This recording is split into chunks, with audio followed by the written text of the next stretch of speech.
തീർച്ചയായും രാഷ്ട്രീയ ഫലങ്ങളുടെ വിശദാംശങ്ങളിലേക്ക് കിടക്കാൻ ഞാൻ ഉദ്ദേശിക്കുന്നില്ല. പക്ഷെ ഒരു കാര്യം സത്യമാണ്, ഈ രാജ്യത്ത് ന്യൂനപക്ഷങ്ങൾ സുരക്ഷിതരല്ല എന്ന ഒരു അവബോധം ശക്തിപ്പെടുത്തിയെടുക്കാൻ ആരൊക്കെയോ പരിശ്രമിക്കുന്നുണ്ട് എന്നുള്ളത് ദുഃഖകരമായ വസ്തുതയാണ്. ഈ ക്രൈസ്തവർ മത പരിവർത്തനം നടത്തുന്നു എന്നുള്ളതാണ്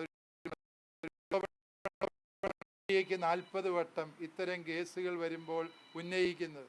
നമുക്ക് കണക്കുകൾ പരിശോധിച്ചാൽ മനസ്സിലാക്കി ആരോപണം അടിസ്ഥാനരഹിതമാണ്. ഇന്ത്യ സ്വാതന്ത്ര്യം പ്രാപിക്കുമ്പോൾ ഇന്ത്യയിലെ ജനസംഖ്യയുടെ 2.6% ക്രൈസ്തവരായിരുന്നു. എന്നാൽ ഇപ്പോൾ എണ്ണം 2.4% മാത്രമാണ്. അതായത് ജനസംഖ്യയിൽ ഈ ആരോപിക്കപ്പെടുന്നത് പോലെ വലിയ മതപരിവർത്തനം നടക്കുന്നുണ്ടായിരുന്നുവെങ്കിൽ അതിനനുസരിച്ചുള്ള മാറ്റം ഈ സ്ഥിതിവിവര കണക്കുകളിൽ കാണേണ്ടതല്ലേ.